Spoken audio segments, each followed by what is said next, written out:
certainly the best.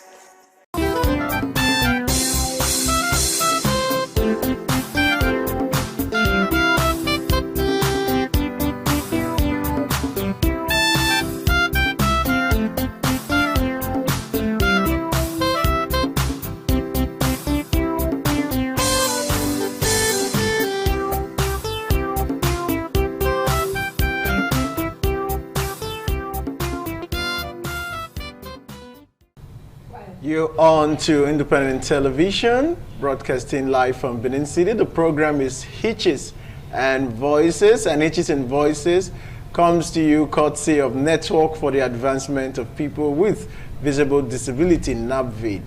NAPVID is an established organization here in Nigeria that is advancing the rights of persons with disability. Don't forget, Hitches and Voices comes to you live on Independent Television and radio. So we have our audience both on TV and on radio simultaneously. I'd like to welcome you once more to Hitches and Voices. My name is Kingsley Okoje, and my sign language interpreter for today is Yinka Davis Constance. I hope I got that correctly. And we have a wonderful guest in the studio. But we'll go on a quick break now. We'll come back, we'll continue on the program.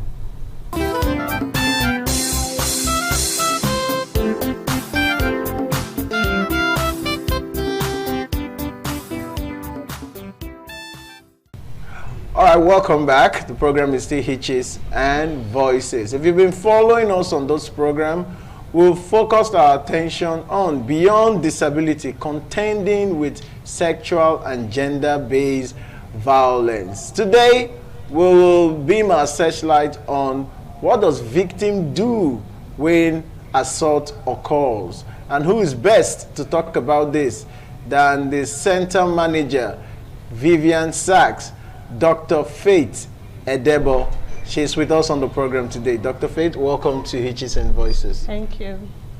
All right, like I said, we've been on this topic for quite some time. We've looked at the reality of sexual and gender-based violence, as well as legal protections that are available. Today, our focus will be on what do victims do when sexual violence occurs. But there's a basic concept around sexual violence. That's referral pathways. It's a major concept when we talk about sexual and gender-based violence. So I would like you to establish for us what is a referral pathway and how important are these referral pathways mechanism? Well, a referral pathway is just like the distance between the survivors who have experienced sexual or gender-based violence and the services that they receive. You know very well that when these things occur, the services are far away. So how do they get there? That is the referral pathway.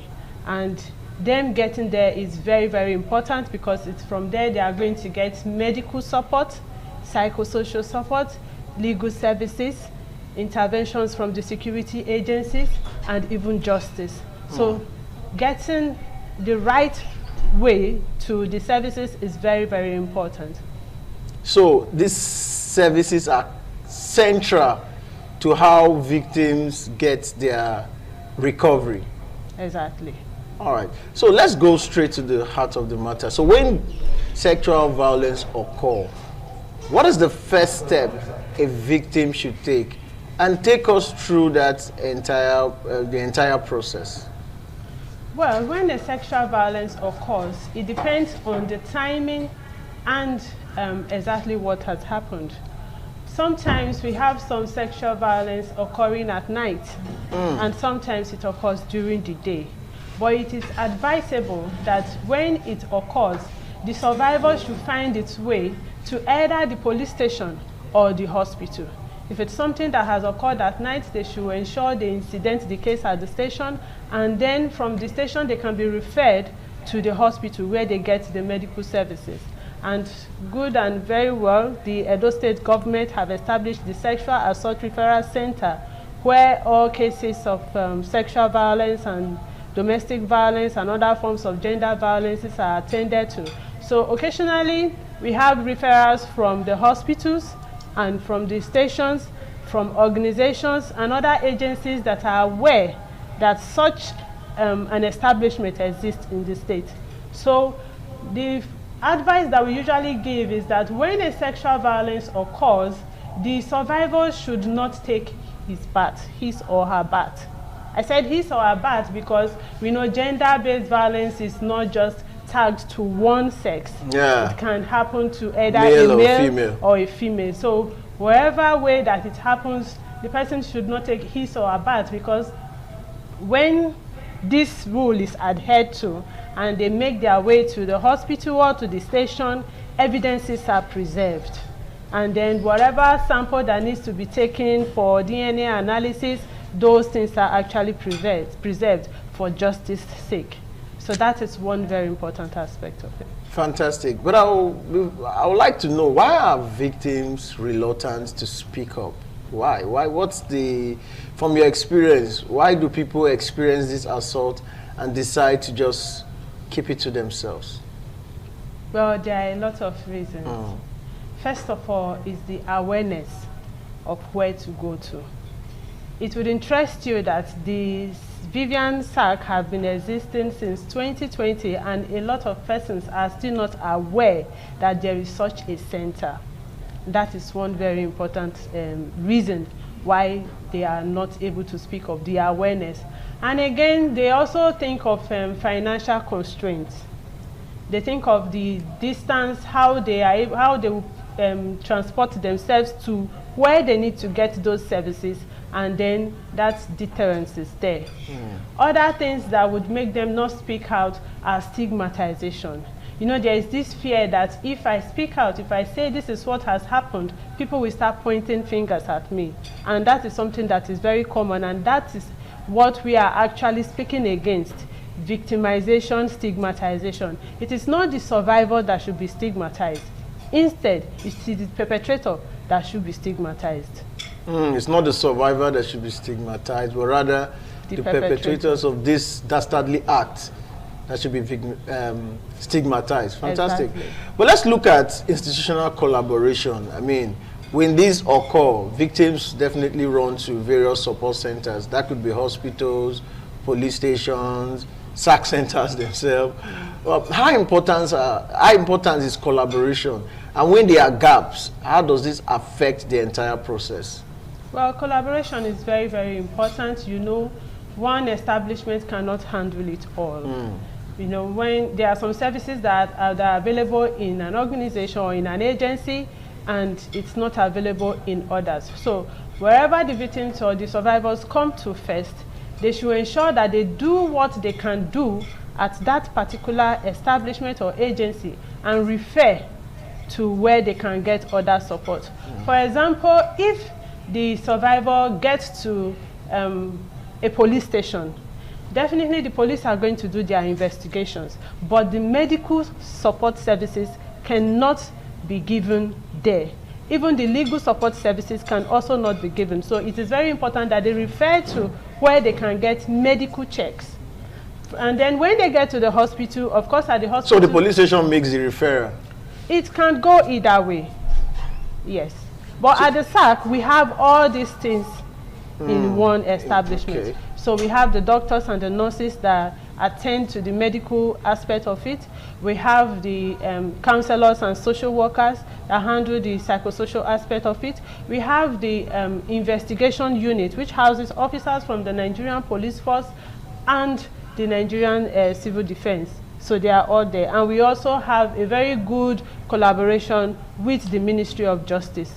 But I'm looking at access to justice now. I mean, assault occurs, victim goes to the hospital, hospital tries to do some medical analysis, and where does it go from there? Who makes the referral? Is it the victim that decides that, okay, after hospital, I'll have to go to the police station?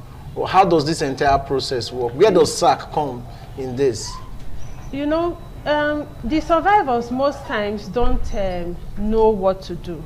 And that is why all these agencies have officers that have been trained to handle these cases.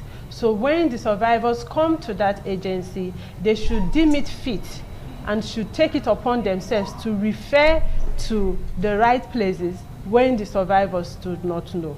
And yes, the SAC comes in at every point in time. It could be from the beginning and it could be at the middle. There are some survivors that know about the center or happen to meet one or two persons that know about the SAC, and they are referred straight to the SAC. And there we handle it from the beginning until it gets to the legal aspect. And then once the thing when it has been pushed to the Ministry of Justice, we do follow-ups. Because at some point in time, we are going to be called for evidence, to come and tender our evidences in court. So we follow it up from there. But however, if the survivor doesn't come to the Sexual Assault Referral Center from the beginning, goes to the police station or to any other agencies, all these agencies have been told, they are aware that there is a place called the Sexual Assault Referral Centers. So they make their referral, they do their bits and make their referral to the center. All right, let's look at, because what people would want to hear is the success of persecution. We'll talk about the legal aspect of it now. Has the sex center recorded situation where offenders were justly persecuted? Very well. We have recorded some good cases, some cases that have received conviction, and there are some cases that are still going on that we are waiting to secure convictions. So far, so good. I can tell that this year we have gotten up to about 5 convictions. I would say 5. You know how the legal system is. You know, the cases have to be investigated, and then the lawyers, the judges, they also have to do their bit. So it may take a while, but at the end of the day, justice will still be served. And that is the essence why we say that the survivors should ensure that evidences are not tampered with. The survivors as well as the investigation unit, the evidences should not be tampered with, because these evidences are very, very important to securing. So when you mention evidence, what are the evidence that they should arm themselves with? Well, evidences differs. Okay. It could be what the person is wearing. It could be the medical state of the person as at when it happens. Because I think about 2 weeks ago, we received a survivor that was sexually assaulted on that very day. And when they brought the person straight to the center, we could see the blood-stained clothes. We could see that the person was bleeding. We even went ahead to do our examinations and saw some tears, made some repairs. So those things are evidences. And then the security agencies also go ahead to do their investigation by visiting the scene of crime. And when they get there, definitely they would, the survivor would have described where it happened or how it happened. And then when they get there, they see some of the things that actually the survivor talked about. And those things are, they all form part of the evidences. All right. If Even I don't, for those that that are not bleeding or whatever, when they come, you can still, if it's something that they can see some chemical or physical evidences like sperm or something like scratches, scrapes, even if it's not on the pelvic region, but these things also form evidences. All right. Is there any chance for somebody who was assaulted and didn't report immediately, and maybe later decided to take up the case, does such victims stand a chance? Exactly. Yes, they do. Okay. You know, it's not very easy to have survivors speaking up or speaking out when something like this happens. It takes time, because sometimes they are traumatized and they need to deal with that traumatic aspect of it before they come out. And they also take into consideration the community that they live in, the people that they live with. They are also afraid of being stigmatized. So sometimes this thing makes them not speak out immediately. But whenever the survivor is ready to speak out, and the investigation unit are also able to carry out the investigations properly and are able to gather evidences, of course, they stand a good chance to win the case. All right. Even when some of this evidence may have, time may have yes, overtaken it, they still stand a chance. Even if time have overtaken it, there is still a chance.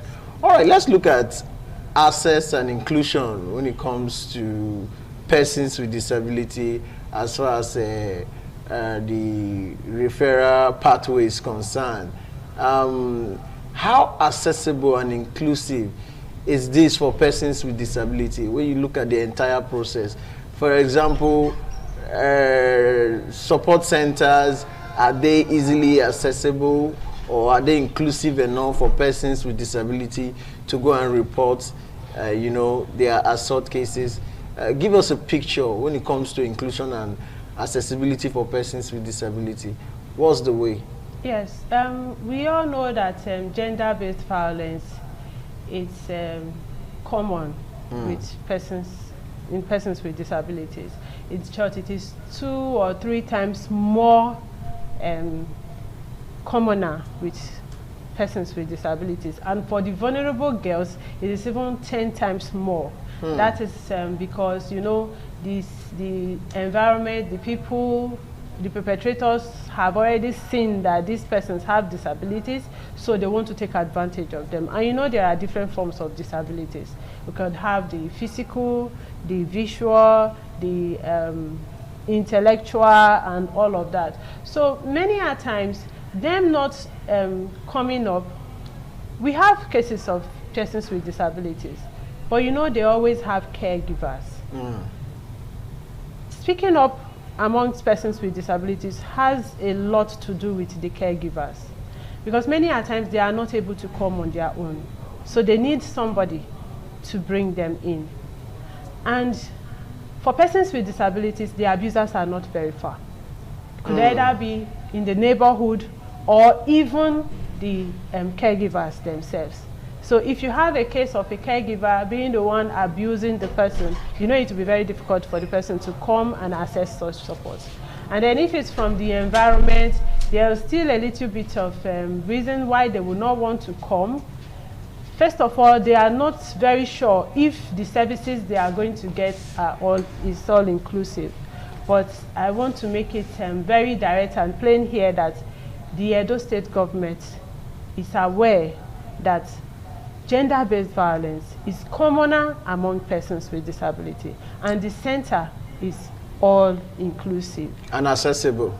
Very, very accessible. Because there are still police stations that are not accessible for persons, for example, on wheelchair. Somebody who is hearing impaired goes to the police station to report a sexual assault. There are no sign language interpreters. That may be a bit difficult. You talked about caregivers, and that would include, for example, sign language interpreter. So if somebody who is hearing impaired goes to the police station, how do you document his testimony? Do you rely on the person that comes with him, or the victim, regardless of his disability, have to speak for himself?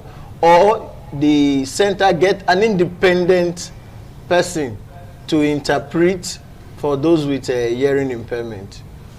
Well, first of all, for all cases, especially even for minors, whoever brings this minor, it's not in the room when we are talking to this person. Okay. We give them that equal opportunity to speak out in the absence of their caregivers or whoever have come to them with them, and that is also inclusive of persons with disabilities. So whoever the caregiver is, by the time we are talking to this person with disability, that person is definitely not in the room. And for those that have hearing impairment or need a sign language interpreter, you know, the center is supervised by the Ministry of Women Affairs, and they have sign language interpreters whom we call. The sign language interpreters are not resident in the center, but when we need the services, we make a call, and the offices are very close by, so it's not something that we'll have to wait for hours before they come. And that's to say that the sign language interpreter is not dependent on the caregiver of this person with disability. You talked about training, because training is very important. Yes. We've had situations where persons with disability report assault cases, like I said last week, particularly in police station, police makes joke out of it and even tell the victims, oh, you're supposed to be happy now. It's easy to see a man that will give you attention. Why make so much noise about this. These are examples of cases we've heard from persons with disability when it comes to how this support center reacts to their assault. So you talked about training. How important is this training to make them understand that it's a serious issue, particularly for the disability community? Training is very, very important, and I want to believe that those persons that have told the survivor that they should be happy and all that, they are not trained. Exactly. So at the center we have medicals and we have social workers and counselors that have been trained on trauma-informed counseling. So we are all aware of what it is that when these persons experience such things. And we also know the consequences, the implications of you bringing out, voicing out such words and how it could affect them mentally or psychologically. So these officers have been trained. They know what to say and what not to say. They know what to do and what not to do. Okay, lastly, let's look at, because abuse happens everywhere, both in rural and urban area. Yes. But I think it's easier for people in the urban area to access these report centers, yes, unlike people in the rural area. So how can people in the rural area access this support? And what's your advice to a victim that is watching this program right now? What step do you think such a victim should take to access justice? Well, the Vivian Center, the Vivian Sexual Assault Referral Center, is actually in the urban area. And we all know that gender-based violence or assault occurs all over, everywhere. So the Edo State government have established another sexual assault referral center at Uromi. That was done late last year, 2025. Right. So we have a sexual assault referral center located at Uromi, where people of that environment could actually access support. And I can tell you that they've already started receiving clients, they've started receiving survivors, and work is going on perfectly there. And there is also plans to establish such center in the Edo North. So that is also piping. And then for those that are watching me right now, for survivors or whoever that is watching me right now, I want to encourage you that gone are the days when assault happens and they are blaming the survivor for doing one thing or the other to cause that kind of a thing to happen to them. It no longer happens. It's not feasible anymore. So I want to encourage them to speak out. And then when you see something... It's not just speaking out, that they will speak out, and at the end of the day, justice will be served. Exactly. Justice will be served. Okay, it's a wrap on the program today. I want to thank you for following us on television and radio as well. Hitches and Voices comes your way every Friday, same time. We'll do this again next week. My name is Kingsley Okoje. Thank you for following on the program today. Till then, spot the hitch and be a voice. Goodbye.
Yeah.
Gbajúmọ̀ ọba àtọ́pẹ́.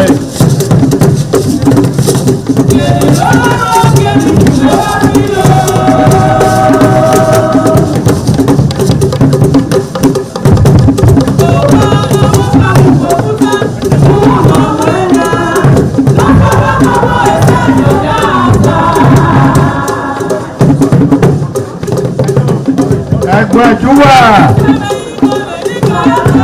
ọba àtọ́pẹ́ yìí.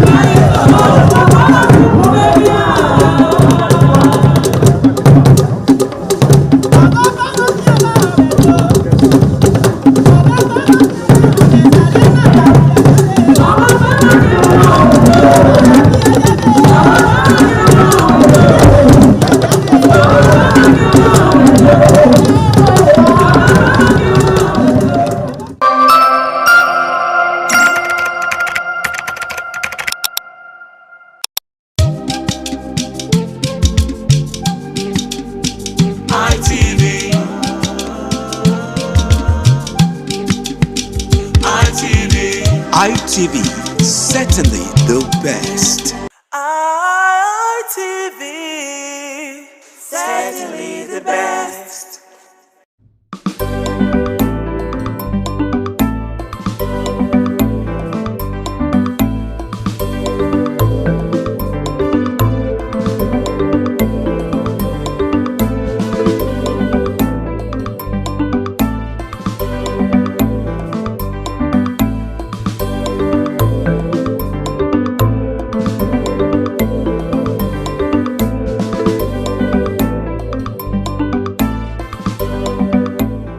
All right, welcome to Youth Perspective on Independent Television. I am your host, Joy Obaisiagmo. And you know how we do it here. We look at societal matters actually from the youth's perspective. And today is no different. Today we are looking at the role of youth in the future of energy and electricity in Nigeria. Why are we having this conversation? You know, the recurrent happenings talking about electricity supply in Nigeria. And, you know, you've had experiences too. I have had experiences, and also a lot of us have had experiences. So it is time we do this conversation. We look at them actually from the youth perspective. How do we propose solutions to, how do we actually come in? What is the role of the youth in matters like this? Today, I'll be doing this conversation with my guest here today. I have Blessing Igbon.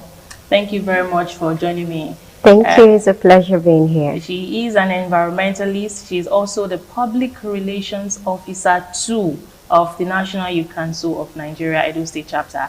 I also have here Jolly Osahon. Thank you so much for Thank you for having me. Yeah, he is actually the coordinator of the Ebo chapter of the National Youth Council of Nigeria. So thank you very much for joining me today. So talking about electricity supply in Edo State, there has been constant complaints from consumers. Yeah. We are also consumers too, right? Yeah. So I'm sure you've had experiences. And so Blessing, tell us, you know, how do you see the electricity supply, the distribution, how it is in your area? How do you see it generally? It has been epileptic. So it's actually disheartening to think about that one of the most important resources that we as people in a community need, which is electricity, and controls a wide sector and range of activities that we engage in, is something that government cannot provide for us. Now, Nigerians have all come to the point where they begin to provide the things that government ought to be providing for them, for themselves. And in the process of doing that, government is not even making policies or reforms that aid this process. Now Nigerians provide water for themselves. Now we are having to provide electricity for ourselves too. However, the cost of purchasing solar panels and getting the inverters to run and power businesses have skyrocketed, because we would now vary to say it is the rise of economics. But however, it is painful. And a lot of the times I tell my friends that I do not want to engage in conversations that I cannot prefer solutions to. because this, for example, electricity, very important, necessary for both existence of businesses, of people's lives, because it powers both the mining sector, the educational sector. It's just a wide range, and it's become very, very painful. Yeah, I know that if I ask you your own experience, Mr. Jolly, you're going to have a lot of things to say about that, because that's just a fact. We all have experiences one way or the other with the Benin Electricity Distribution Company in terms of electricity supply. So let's talk about the tariff structure. They now have band A, band B to band E. So what would you say on that, Osao? Oh, wow. Can I say, for me, having all of this is not a bad idea. Let me take the bank for instance. The bank has big men or big investors, and yet they still have small customers. And they don't let those small customers go.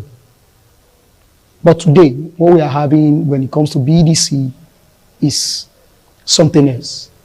The painful part is, even being in band E is not even the problem, but you are not being served the way you should be served. That is the problem. So you're having to pay for services which you're not being rendered. Okay, so alone is a challenge. Okay, so you are saying that the amount of electricity distributed to band E or band the lower aspect of the tariff structure, actually, the amount of electricity being distributed to this set of people, it is not even enough. It is not even equated to the amount being paid. Whoa. That's the challenge. Where you have an area which is supposed to have an hour light, and even in 3 days, you're not seeing that 1 hour light. So why do you think that is?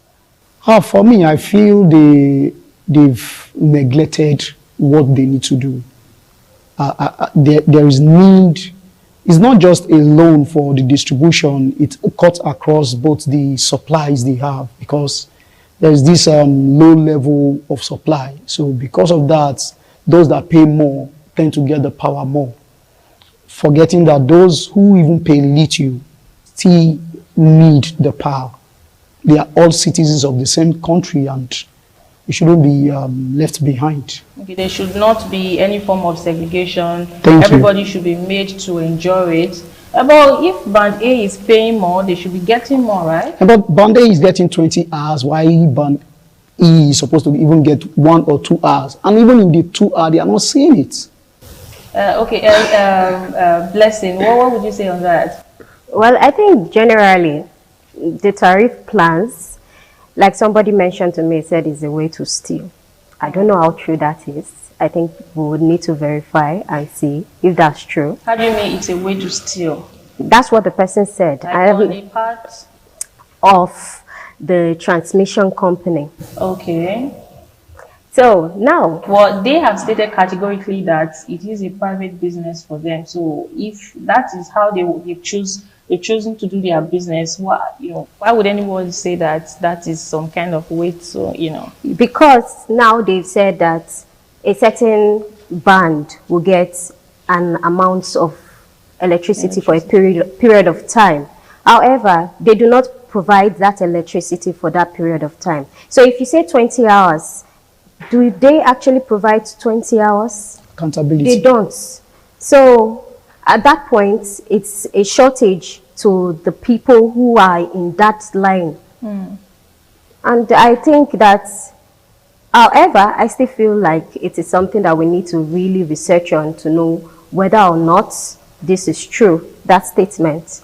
But then, if you say you get to pay X naira to receive 20 hours of light, and X naira is paid and 20 hours of light is not given, then we would have to ask you what's happening. Well, if you have to ask that question, what's happening, I think it's already out there, like Mr. Osaon said. The problem now is the amount of electricity being generated and distributed to offered to these private companies like BEDC to actually buy. It's not even enough for them. So they have to now, at the end of the day, use it as a way of, they have to make their money back.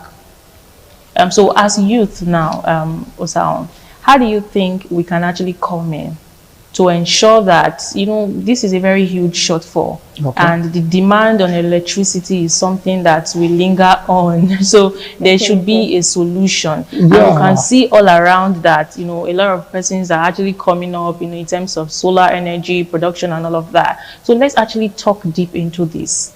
How do you think we can actually actualize this? Like in reality, let's make it work. Let's put a stop to this constant complaint. What would you say on that? Okay, for me, I feel there is a way around it. Today we are having solar panel. Thank God Nigeria have enough sunlight. So that is to say, as youths, if we can come together as entrepreneurs, put our resources together, let's say 10, 20 of us, we can create a grid, a mini grid to supply a particular area. And we make money for ourselves as well. Wow. As an entrepreneur, seeing a problem, providing solution, and making money for yourself, that is what makes you an entrepreneur.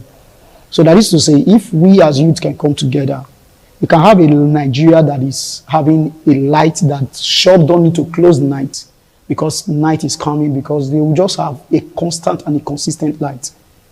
But we have to put resources together. And that is another way the government will also come in. Okay, well, looking at the structure of the BEDC, of course, they have a management, and they also have investors, like, inner investors that probably is not in the public eye of things like that. So that is already a way of Nigerians coming together, having to build a private entity, and then, start distributing, and then they call themselves the Benin Electricity Distribution Company, right? Can I come in like this? Go ahead. I have experienced Ikeja Electric, for instance. Okay. I've never seen BDC do such service. I've seen Ikeja Electric pull down wires in a particular area. Can you actually prove that? Yes, I can. I was in that same street. I've been in that environment. I was seeing them pulling down wires, replacing it with new ones. Why? When you tell people to pay for such services, they will pay. Now we're having electricity theft, simply because when you're supposed to give us 20 hours, you're giving us 15 hours. And I see myself paying more for what I don't get. So what do? Not that we are encouraging it, but it's a society that we all belong to. We all know the system of the country. So that is why we are discouraging electricity theft. Yes. Of course, but the company themselves shouldn't promote it. In quotes, they shouldn't promote it. Why? Because if you tell me you're giving me 20 hours, let it be accountable. Accountability. People want to see you do things you say you want to do. Then they will build trust in you. And whatever you say, they will take you for your word. Well, Blessing, do you think that with Osaon's analysis now, do you think that do you think there should be a way BEDC should do better in terms of the sharing structure, the tariff structure, right? Yeah. Do you buy into the idea? Because I was just going through the street of internet, and then I saw some person say that we can actually, BEDC can actually do better by instead of having to make band A pay more and band C, D, E pay less, everybody could actually pay the same amount, and then they distribute it equally. What do you think of that? Listen. Okay, so we already have the metering, the prepaid and postpaid metering system. Now, if you provide electricity for people, give it equally. Who is able to afford it will pay for it. If I want 20 hours of light, then I will pay for 20 hours of light. I'll purchase my card and pay for that and get 20 hours. When you say yes, I will get 20 hours. And then if I am unable to pay for 20 hours, I'll pay for 5 hours. But that's the agitation right now. The metering system has already been implemented, right? Yes. People are made to buy as much as they can afford, but they still do not get this electricity. This electricity, they don't get supply. So that's what do you say on that? That's the reason we're saying that they should look internally and see what can be done. Because if the metering system is already there, then perhaps they also carry out some data analysis to be able to determine what area needs more lights at what time. Because we have the business districts, we have the living quarters. So the living quarters will need more lights during the evening hours when people close from the business districts and return home. And if in a case where you have lights being provided for the living quarters during the day and the business districts gets lights during the night, you see that there's going to be a lot of issues there. So determine what time each district needs light and provide the light for them. And then I do not know if it will be appropriate to say that the regulation, the transmission and the regulatory bodies should sit up and do what is right. Because now what we as the general populace know is the distribution companies. However, there are other actors, which are the transmitting companies, the regulatory companies, government policies, and those are things that all come together to either make or destroy the system.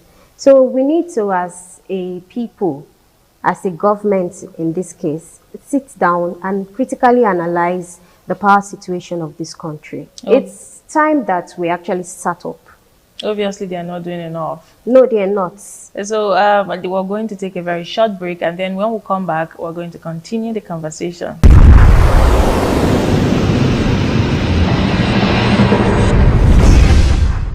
All right, welcome back. If you are just joining us, this is Youth Perspective on Independent Television. And right here, we've been talking about the Benin Electricity Distribution Company.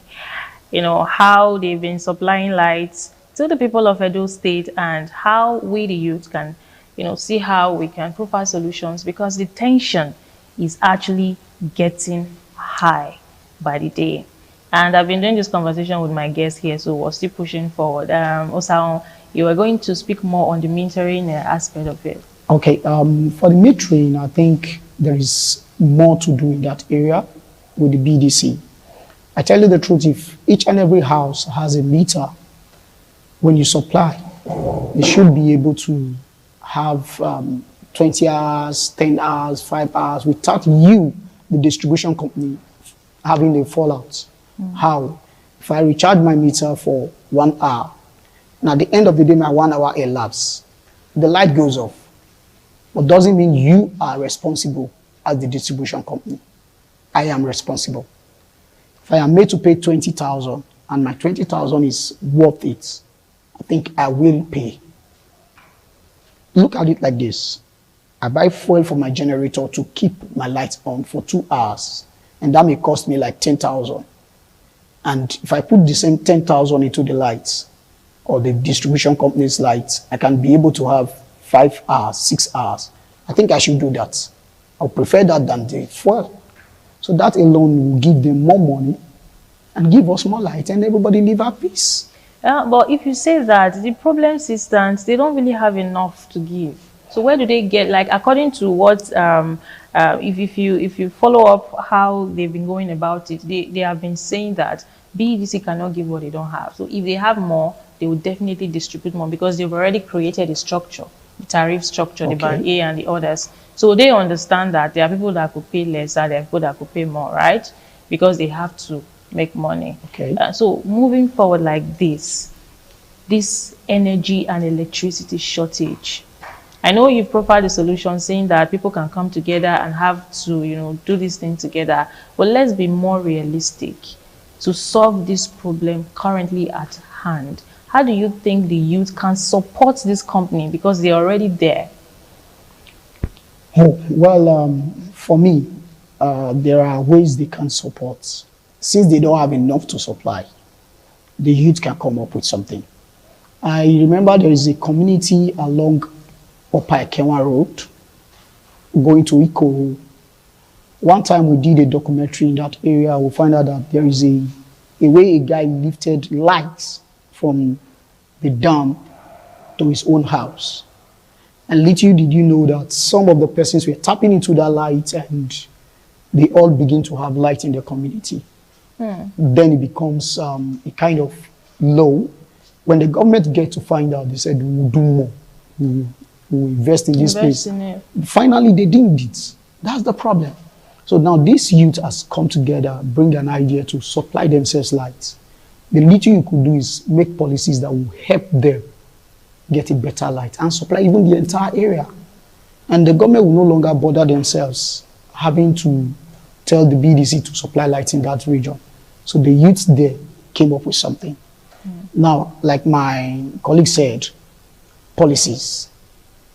When policies are in place, people can tend to put their money and they get the returns. Yeah, this story you just give us brings us actually to monopoly. When you talk about the monopoly in the electricity market, Blessing, what would you say on that?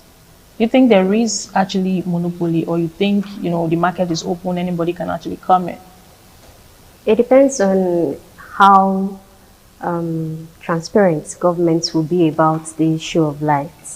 Now, governments at different levels have mentioned that there's actually no monopoly in light distribution. Okay. However, let's get to the point where someone wants to actually invest in it. Exactly. And then that's when you discover that there's actually gridlocks of monopolies. Yeah, because like Osaon just said, he gave us a very vivid story on that. So let's speak into this. Let's actually hit the nail on the head. Let's talk to our government directly as youth. That's why we're here. You know, this monopoly thing, like you said, if you really dig deeper, if you get to that point where you really want to invest, you know, you now start finding out that there are a lot of things blocking the investments. So I tell you the truth, if there are youths today who want to put their resources together to get this supply, but the challenge is when it gets to that time, you see government telling you there are policies, there are rules, there are this, there are that, then you are trying to limit the youth from doing what they need to do. If there is an open hand operation, I tell you the truth, the light will become a thing of the past. You can actually have in Nigeria where you run for 24 hours without closing your shop, without needing to be afraid that when darkness comes, people will swap up on you and take your wares. All right, final question before we go. This is like a wrap-up. You know, the recent protest, BEDC must go, people were chanting, BEDC must go, actually. So, Blessing, do you think, looking at the situation of things right now, we've talked about monopoly, we've talked about how the youth can come in, we've talked about how they can actually put their tariff structure in place. Do you think with, you know, what we're actually saying physically, do you think BEDC should actually go? Well, it's a yes and a no question, actually, answer to this. Because Nigerians are frustrated. Edo citizens want better. So if the person who is there, acting as the head, that is the provider at this point, cannot meet up with this need, then you have to ask the person to go. Let someone else who will fit in, who will be able to provide the needed energy that people want, who can provide it. However, is that person readily available to fit into these shoes? Would the problem be actually solved? And if this is answered in the negative, then it means that the one we have right now needs to sit up and do better. Whatever that needs to be done should be done. Government needs to look into the policies, drive them, reform them. We've got smart people in this country. Let's sit down and do the work. That is also what Osaon said before he got to you. The government has to do more in terms of, you know, shaping our policy, making the market more accessible for especially us, the youth, to be able to see how we can, you know, help and better the electricity situation in Edo State and also Nigeria at large. And that brings us to the end of today's episode of Youth Perspective. Do well to join us again next week. Same time, same station. I am your host, Joy Obaisiagun. Thanks for watching. Bye.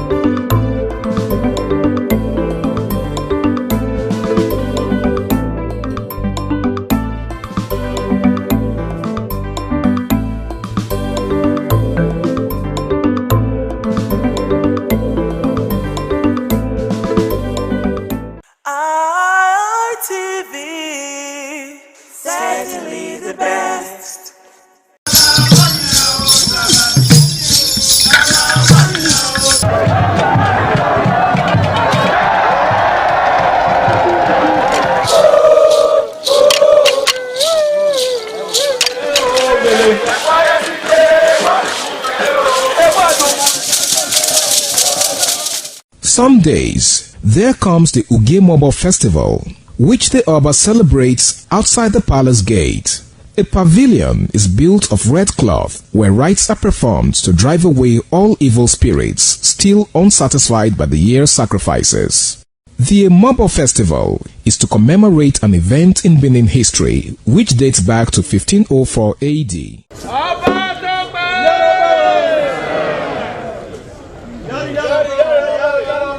Yari yari, Ọba Tope.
The Oba of Benin added a colorful mood to the year's celebration as he walks round the city center amidst cheers.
ITV, certainly the best.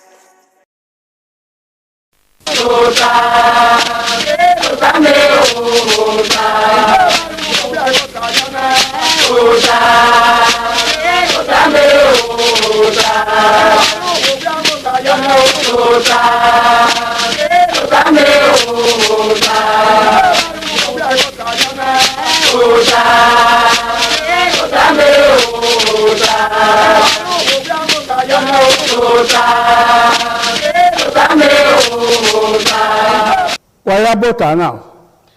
Ugi bota we say niwa. Na ya fere bahabe uza no gbera. Magwa kan ehun. Mana terun wa dole wo na yi. Solobo no gla owo. Ma ya fere na nirun. Na ma la o da o. Owo wa ri ma. Owe ewo idun ni ma ye. Ewo ni ma na nirun. Eni ma nirun ge no salobo la no ge ase ni ma ya fere. Ọba àtọ́pẹ́ ṣe níwọ̀n ẹ̀dẹ̀rẹ̀ ẹ̀nà màláwì máa gùn aka ìhẹ́ wọ́ ìhẹ́ bí ihe akínẹ́wó wọ́ kínẹ́ òwá ni máa yé ìhẹ́ sọ́ba náà gìhẹ́ mú màríà irú ni máa nànà yànnà ọgbọ́n ẹgbọ̀n ẹ̀yẹ mẹ́hẹ́ náà dẹ̀ nílá ọdún ìwọ̀n ọ̀tẹ̀ mẹ́ Victor Ebizugbe.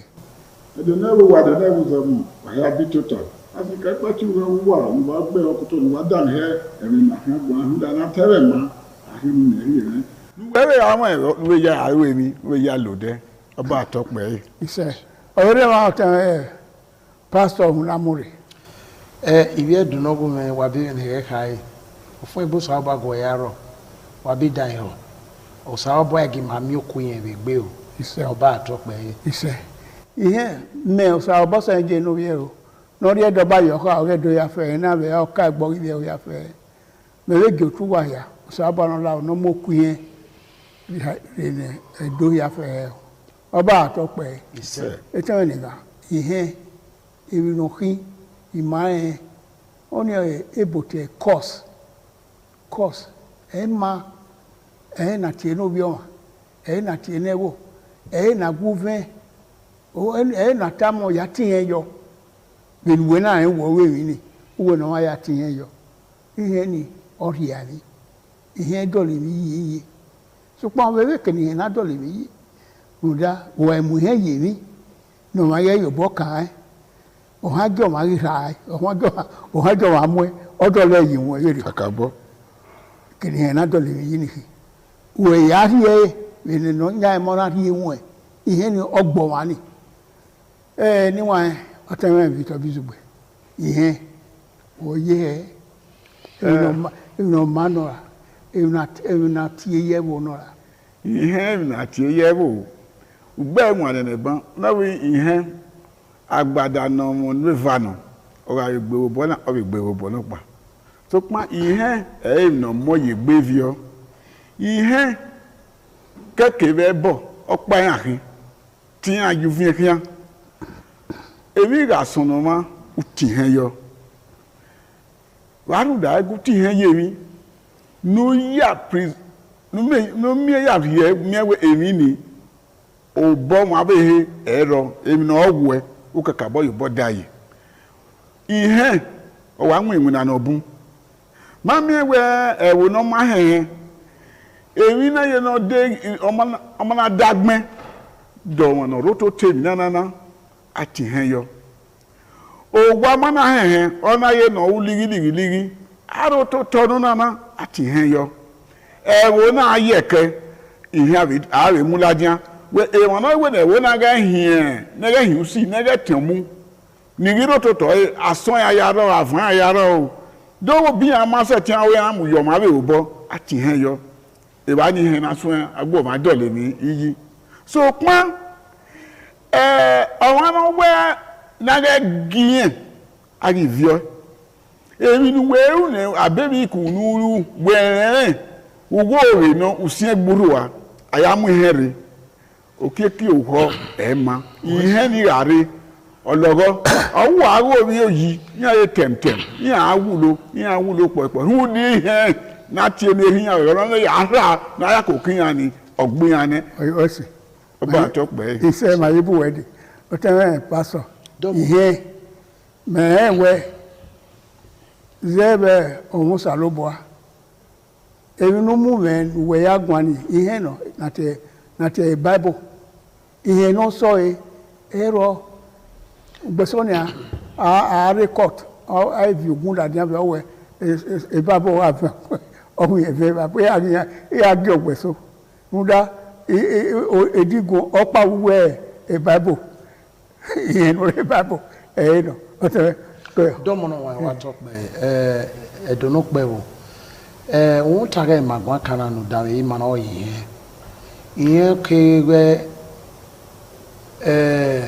oriaki na mie iriaki na mie bi ihe ke oho na tie repercussion no yi olowo ma no le lo ko yan no da wa nyise afia gbelele yan wa ho ihe lele yan ebe no salobana ka bu we bi no wa we iriye yoto aro ke bu we zokpa eri afia gbe we roto afia gbe ke biye we zokpa wa we miye umiye wa we mieru eri afia gbe u we mi afia gbe bere ri mataba be bi no wa o salobo ayagbona je onwe iye ilele ya fe no that a 10 commandment no ile ogi gbeni no ro iye oga okike thou shalt not kill uga kill ne oni uriye abiye okike ema we no ti meka eba no ka we emi na ko aro ayiso emi wa akoro e ma yo bo ma ko aro wa kemiye ete egbo ma odeno do zori egbo ma wa lelu obo ni oyiwe na ge penu tai ba ge no tolo ma gbe not irepe wa fi ewugbo una finri eso wo mana kan ya tun mu won irepe oreba o be bomme nyawe obo na ebe tolo we be bo yege ni sunu da we o sika mwene eriemi iyeki o eze poye ne gbe fia we ke we bon we tolo ano we ya tolo nu ya ewu egbe ya ne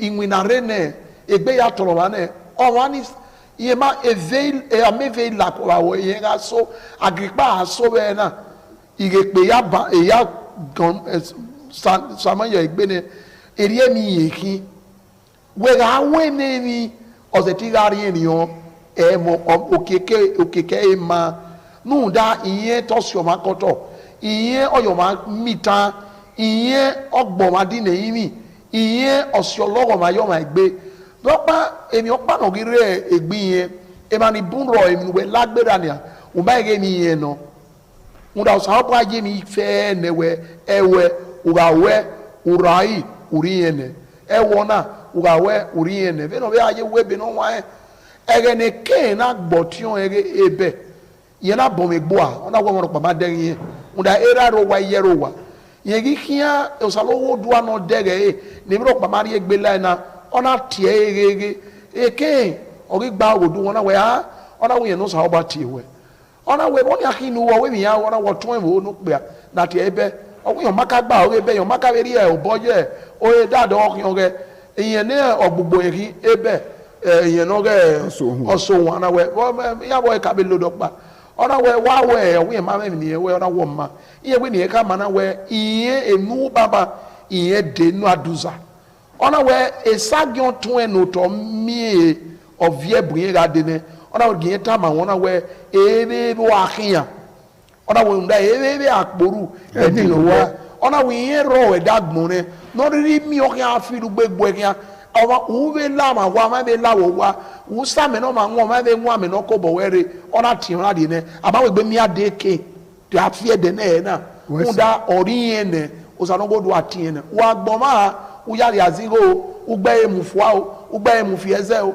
we ga o ga ma mi no dere we iye ni de o ga logo ma ni emi ese ezo oba atokpe ise anyway wa da matala wa ni gba ma wadan matana wana gbera gbiye wadan matana uvara ko o yue akara ni yue abio ugbo wani awono gbo awewa uya hari azen igo umekena fe umekena bowa umekena himoto ihe nihi ọwa na onye aminu wee ya rie o wetinye we ihe ma wọn ewedo awebo yaro awebo ni na ya meti ya bege na yo han mu wa we aya tie bo na yo we no fi aye ohwa he isago ehia boya fe ni redo ima awebo ni no mi kena no yo han mu wa no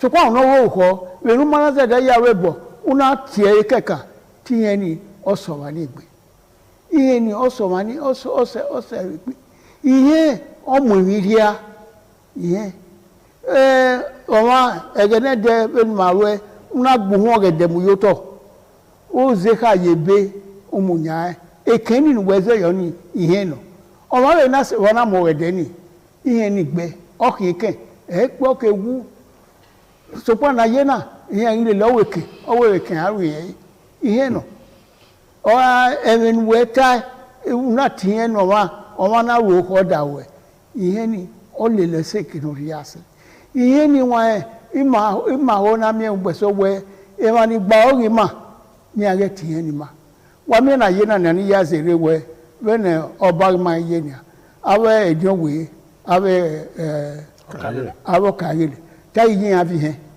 so pa kagele so yin tie kwaro awo wori eni efe yo eni efe bu veni enu aru odo fie wori ye la toma gwebo tele yi awe no bion we wo pa ihin to ori ye fi epo ben we we hin o ma se awe no ma ko se de ye gba o ma da ro ba o ma da ro wo we o la toma we wa vi osisi ai agun ahon ai mi ai ko ekule akwawebo so po we wo ni o we bo he aye ekere ni ga vi ese ebobo wede ebode na aduwa edolo pe hun da we emi ni he o yin mata na we ma no ma ri he o te me bisugbe ihe ma me na wa gun na ihe na wa ha na asubo ye gbe ihe oyere no ka mo ma gbe ye fi igbera wu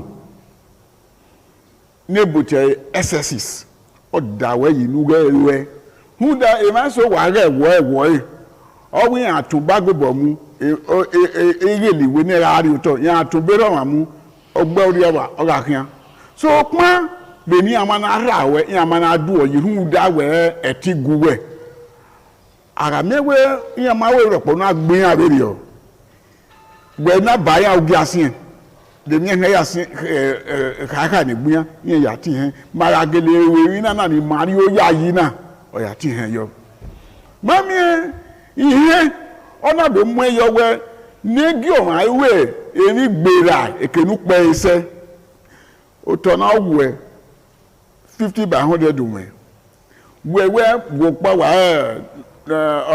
o ma be ero wa u ya mu 100 by 100 or 150 u ya mu no nya nu we fi obo yi ni e se ti go esi yen hu digo ego ebi no kan ya ki eke ori he o ti he no ori oni no kan abe ho no gwa lo ma no wa be mi ku ye kan si eyo wa we ga ti ogwa lo mi ami ewo won no gbege awe no de o eze po ye wo kokko ilukuluku gbodo akun egbemu okun egbemu nu we ihe ni oroyo egbene o ga se pe yen do ke no kan du adowe ya ere o ma na te o ze pe awe ye ti ladan wo wa hu da be mi ku no ru ihe oyo egbene o ma ko ma no we mi no ma ai be okeke awe we no aye awe me ne ga ya bo won adowe na yimia ara yimia abese ti be ki he gbori egbe ba edo yimia yo ne bowe no re be no wa we u ya confess why make a confessional statement ya mi eko masalobua osabo yabowe eri obe ye o ma no wewe ni ihe na oyo wa ni la egbe ne ona do mi ekwe ona kiegwiri egbebo awe se ha o be fo egbere hu do ni o ke ni ma yo bo wo we ya le ni he ma ke ni ma de yegbegbe hu da e na yegbevio igba no e legbe wi o ma ko wa no ga we sarieti ni o ma wu ya ri awo ọwụrụ ya dọlewo yi etinari enu we ni we na ya dọlewo yi ihe wa esike edugburu weye agha ọwọ mo na wa beri ku una fi aito una ari ya webo ewe irokpa so pa o ma ni na fi gbogbo yi done ra o na samo ogo ba meze awe ho keke we ri ogbo iguma ogbe keke ihe kan na we gbe oba atokpe ihe magwaka anyị nwanyị wenodaghị mana we fioboyo gbido urie nye so na owu urie ege owu mu lawa uduro mu ya no wa no nya na aso a ya ri amami wa we ebode uda ihe ofian utome ọ̀nà ti sọ mí pí yẹ à gbèsò wọn wọ owó kígbèsè yẹ à gbèsò ẹ̀wọ̀n ìmàlìbù yẹn wà á pa má ká wúwo yẹn gbélé yẹn o bọ́tí ní ìbò wọ́ yẹn fi ọbọ̀ yìí dò ìyàwó ìrìnà má kéke ẹ̀ẹ́dùn náà ìyẹ ìrìnà èmi hìn ẹ̀yà náà mi wẹ̀ níwọ̀n ẹ̀rẹ̀gẹ̀nẹ́dẹ̀ ká sùnú yọ̀ fìyà sùnú yọ̀ fà ẹ̀ bá sùnú yẹ̀ bọ̀ níbù tiɲɛ yɛrɛ muɛ namie wɛ ɔmama ro hɔ wagele ya tiɲɛ ni yemi ɔmɔ n'owe mi ni iye na fɛ o warɔ lɔri ma ne do maari o ko aya fi yɛ ɔni emani mɛ awira mɛ ya o fi yɛ gbèsò ɔwɔ ko na ɔwɔ ɔfi owó yɔ ha ɔwɔ yɛ ma fi owó yɔ ha ɛwɔ do fi yɛ ɛsɛ owó yɛ gele fi owó yɔ ha abedo wɛ. Bẹ̀rẹ̀ mi wẹ̀ èmi ni máa ọmọrùn wa fúndà ọmọ nọ̀bẹ̀kì ládìá ilé náà wà àánú kò wẹ̀ ọ̀rẹ́ àwà àhó ni ọ̀rọ̀ àwà ìyẹn náà ni wọ́n èmi ọ̀rẹ́ ọ̀sẹ̀ ẹ̀ wẹ̀ tó bú ọ náà wò kọ́ àfihàn ọ̀nà fi wẹ̀ ọ̀rọ̀ ọ̀nà fi hàn ọ̀tọ̀ mi nẹ́gìn àbá rẹ̀ dàgbé ya ìyẹn ẹ̀ máa rìnrìn sí kẹgbẹ́ rìnrìn sí kẹgbẹ́ sọpá òbọ̀ rẹ̀ ní káàtà sí ihe ọ̀dọ̀ lè mi yí ẹgbẹ́ mi rí à ẹgbẹ́ mo rí à wẹ ẹwẹ ọ̀rọ̀ náà wẹ̀ náà rèmi náà wà dùn áyẹ wẹ̀sọ̀ rẹ̀ gẹ́nẹ́dẹ̀ ẹ̀ẹ́dẹ́ kòkò owó wa wà lú ẹ èmi náà rí à ọ̀kẹ́ pọ̀ lọ. òtẹ́ ẹ̀ka ó wà azíbá ó wà dèkókò ó dèkùn òtẹ́ ẹ̀ka àwọ̀ ẹ̀yìn náà iye sọ̀rọ̀ lọ àyẹ̀wò ẹ̀ bá fà ọmọ ìmọ̀ náà sí ẹ̀ ne dade wo radio na ma me e mama ni o me no si e na na mi we iyan ilu e ilele na te lo uhi awa iyan e lohi thou shall not kill thou shall not steal ye gbodo yi o Bible ni retala ni wa ihe no udadu hi ne dado elele bewo ke na lele court ke na lele wo wa ke na lele awerima ke na ege baba hàn èmi una ema una we wọ́n ni ugbe na agbeyo ọ̀rọ̀ so pon ri yẹn ugu emi ame yẹn ni mo so bo no mi ma fa no mi emo ni ma bi afa wo te awa ke yẹn o tan e pastor domo onana e bone no iwe do wa mi na ya na de sino kan me yẹn ìyẹn mi nà wọ́n ká máa yẹn wíkí mi rà náà máa yẹn gbó zẹ́bù wọn agbọ̀n bí ẹ dó pàtàkì ní wẹ̀kí náà yé mi nà mẹ́ mọ́ àbíkọ́ wọ́n wẹ èmi kémi náà àgbọ̀n náà nẹ́ẹ̀mẹ́ ẹ̀rọ wà wẹ̀mí ẹ̀sì ẹ̀rọ wà wẹ̀mí dà ẹ̀rọ ẹ̀mí yẹn náà èso rọ̀ náà tiẹ̀ ọ̀sánwó do ayagbọ̀n ọ̀nà yẹ yùn ẹ̀ erun òun àfihàn gbé ọ̀nà bẹ̀ jẹ́ yùn ẹ̀ ìyẹn nuwe kenu nyime ko nyime nugu nyi okeke ole lomani uga nyise afiangbe buwede wabe nyonge da una te iyeni obi bo mande usalobo atai ebe no wa wi ye yoto aro kewu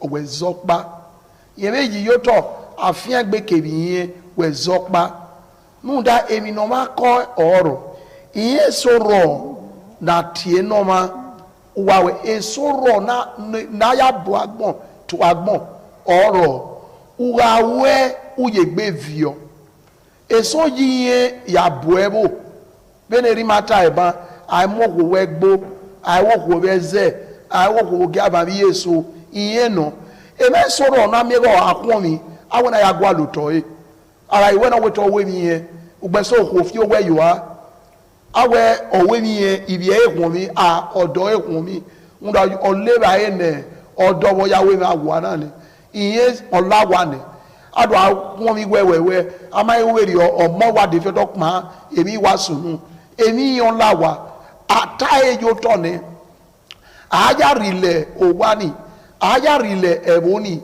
aya rile unwotagbon lẹ́nu sàlọ́gbà rílẹ̀ òun tagbọ̀n náà ọ̀rìnlẹ̀ sọ̀nyà òun yẹn ùhàwù bẹ́ẹ̀ ni máa ta ìbà ìbẹ̀ náà wọ́n ẹbẹ̀ ọ̀yá yẹ bó ta thou shall not ùhàwù ìyẹn ilẹ̀ lọ́wọ́ ni wọ́n àbẹ̀ wẹ̀ ní èsì àfihàngbé lè lọ ẹ̀mẹ́ sọ̀rọ̀ ọ̀nà òsàlọ́gbà wà fihàngbé lóde ní èsì ní ewu ìyẹn ká mí ni kọ́ nọ̀rọ̀ èmi ó kọ́ ẹ̀ẹ́mi yẹn kí ẹ̀ẹ́ máa fihàngbé bẹ́ẹ̀ kí dáàdó bọ̀ lórí fíyẹ́mi gé ọ̀rẹ́wẹ̀ ìyẹn náà yà hù ẹ̀ ìyẹn wẹ̀ zẹ́sẹ̀ yìí aya ebu edowe igwe gbeta iyenu zese yi iyenu we ya ku ekwa aya ebu edowe oyo mana oyo we na ge o ma no regbedia oji no regbedia awe na ede kotwe wa ebe seba ave bu edebe yo we edowe na ave mu ezo na be gbi ori mari e ma we ta fan e fo a ye regbedia ni ologo ma ni ye lele kian ede na iwa wewe aze yoyoyo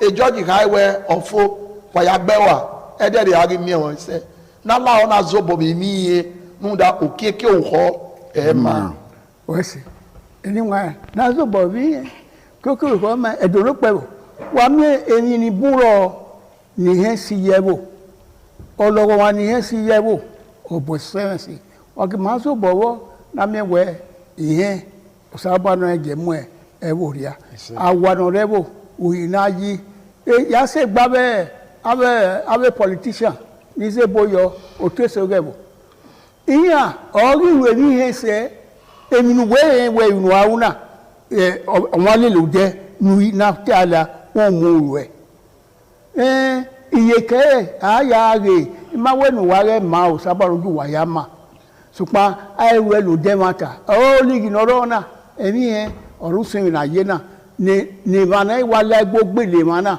uwa mi ni abi ode not odo awa ari owebe awa fi si afiola e moni re owebe ni bidie ni emi no kin awa fi an lawo ari tede mi esowo awona mu gora kire ihe we ni we to bo no woni ibi weru ni so ihe ewe wa ru ni no ri o si lade we na mu we iwo na ayo we no wani mara me no ru e wa ge he ihe ni ki eni ya ke ni wa e bo na wa la wo abe o te se gebo wa ru so no i kose na wari no wari he we no waru no man na ne ru we na so odion we bo o yo gwe odion fi o boye o ven o keke are mu na be o ya mu na wa so a ori ni anyway kan ya wese dono pebu na la wona ye me na we mi o we na teme ma no ma mi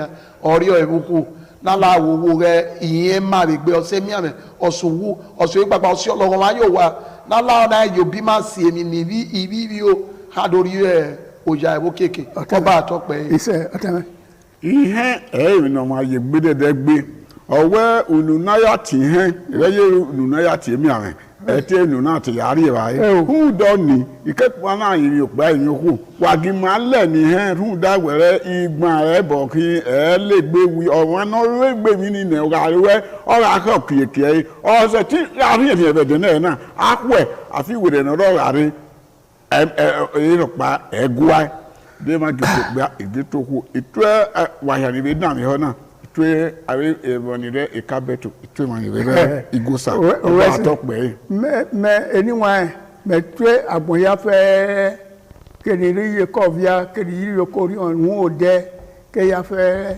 o saro ba wo no mu here no dade bo ya fe oba atope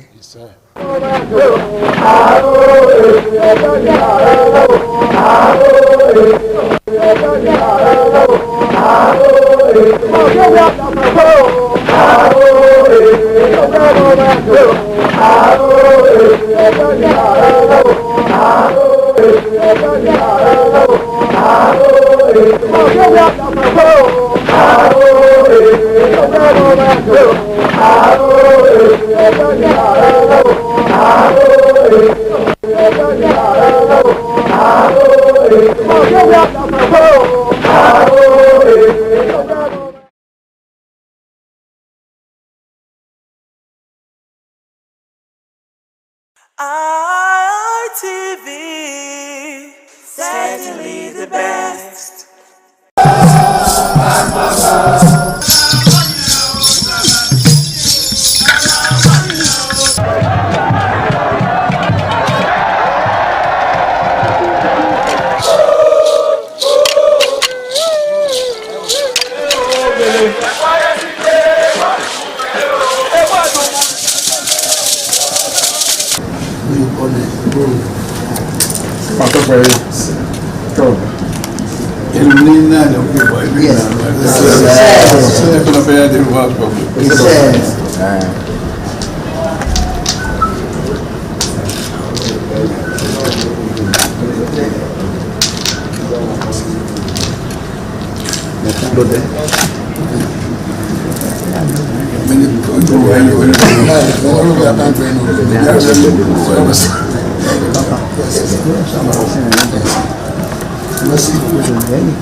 The Esama of Benin Kingdom thanked the new Edion for visiting him and advised them to always abide by the rules and regulations of their new positions. The Esama urged them to indulge in what will continue to bring development and progress to the community. When I say it's your job, I wait to us and I know what I've ever Papa. Caliban was in a cocoa, no, we said, who paid you? Who paid you? Papa. Eko mwana sewa. Ewa ya lo de de mu ya se wa ma bo ma. Awo wo we ni ni. Ejo wu ni.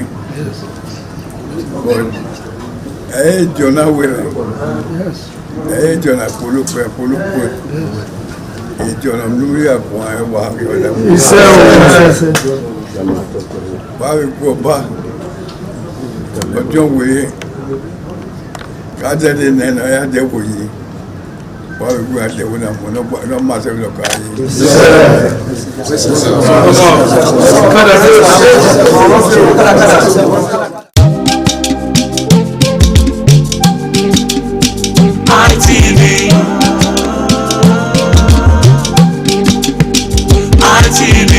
ITV, certainly the best.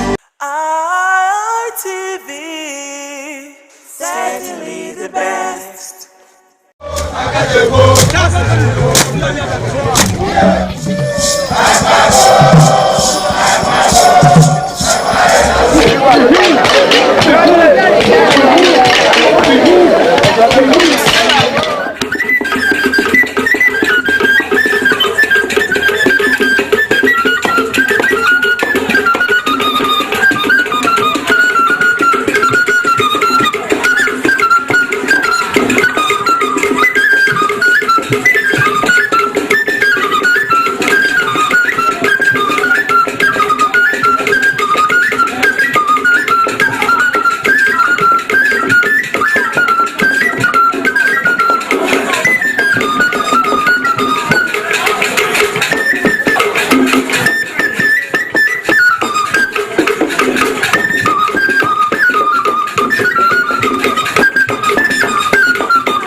It's always an exciting time to have you join us on the program Heritage with yours sincerely, Oloije Oyihohai. Today on Heritage, we're all taking a ride down to Zambia to go see what they have for us on Heritage. Now, Zambia has a population of over 15 million people. So come along with me as we see Zambia traditional dances.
These are Zimbabwe traditional dancers, a beautiful people in a continent of Africa.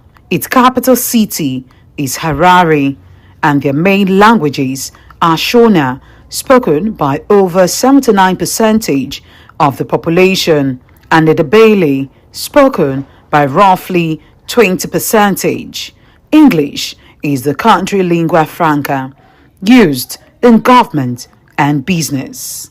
In Zimbabwe, cultural heritage is a rich tapestry spanning millennia, featuring iconic dry stone architecture, ancient Sam rock art, and vibrant traditions from the Ndebele and others.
Zimbabwe traditional dance is a vibrant, rhythmic, and deeply cultural art form, featuring styles like Jerusalema, Musungovo, and Mbende. These dances, often characterized by energetic movements and joyous celebration, are used for ceremonies, festivals, and social gatherings, playing a vital role in preserving the nation and cultural heritage.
These dances, known for its sensual and neurobatic moves, accompanied and hand clapping, making it likely celebrations, and the community enjoy the dance pattern.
The dance representing a deep connection to spiritual ancestors.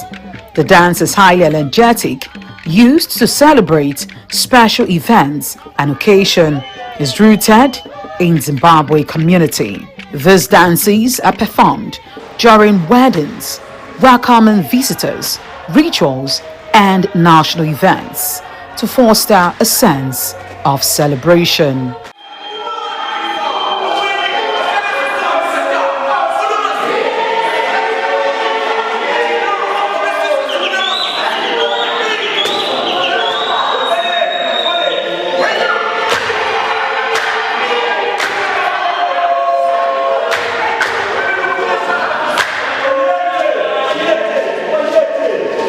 I am from the Jebele tribes. I am Istichirisha.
sure it certainly has been an exciting time today on Heritage, taking a trip down to Zambia to go look at Zambia traditional dances. So we'll be seen again next week for another exciting time. Till then, do have yourself a blessed day.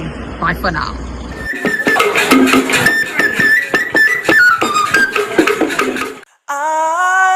RTV, certainly the best.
Ọba àtọ́pẹ́.